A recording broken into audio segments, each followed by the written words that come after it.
Hi friends, welcome to my channel. நான் இன்றைக்கி சொல்ல போகிறது பூண்டோட நன்மைகள் தான். இது ஒவ்வொரு நாளும் சாப்பிட்றதால இந்த நன்மைகள் தான் சொல்ல போகிறேன். ஒவ்வொரு நாளும் ஒவ்வொரு பூண்டு பச்சையாக சாப்பிட்றது எங்களுக்கு நல்லது. அதாவது ஒரு பூண்டு பல்லொன்று எடுத்து ஒரு பூண்டு எடுத்து நசிச்சு அதை கொஞ்சம் காற்றுப்பட வைக்கணும். ஏன்னா காற்றுப்பட வைக்கணும், அதில் ஒரு கெமிக்கல் இருக்குது. பூண்டில் ஒரு கெமிக்கல் ஒன்று இருக்குது, கெமிக்கல்ஸ் கொஞ்சம் இருக்குது.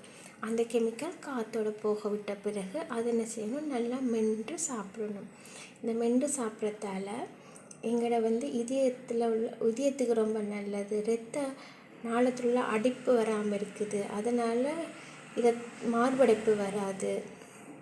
அடுத்து குடலுக்கு நல்லது, ஜீரணத்துக்கு நல்லது, அடுத்தது மூளைக்கு நல்லது.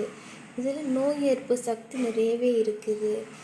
அதனால் காய்ச்சல் தடுமல் டைமில் எல்லாம் என்ன செய்யணும், பூண்டு ரசம் வச்சு குடித்தா ரொம்ப நல்லது. காய்ச்சல் தடுமல் இருமல் எல்லாம் போயிடும். அடுத்து என்னென்னா, தாய்ப்பால் கொடுக்குற தாய்மாருக்கு நல்லது. அவங்க என்ன செய்யணும், டெய்லி ஒரு சாப்பிடணும். சாப்பிட்றதால அவங்களுக்கு தாய்ப்பால் சுரக்கும். அடுத்தது ஜீரணத்தை உண்டாக்குது தெரியும். அடுத்தது என்னென்னா, இது அளவுக்கு அதிகமாக சாப்பிட்டாலும் கூடாது.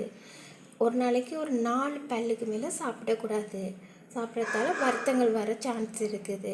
4 பல்லுக்கு மேலே சாப்பிட்றதால அளவுக்கு மிஞ்சினா அமிர்தமும் நஞ்சு சொல்லி நீங்கள் கேள்விப்பட்டிருப்பீங்க தானே. அதனால் 4க்கு மேலே சாப்பிடாதீங்க. இந்த டிப்ஸை கண்டினியூ பண்ணுங்கள், இது நல்லது. பாய். அடுத்த வீடியோ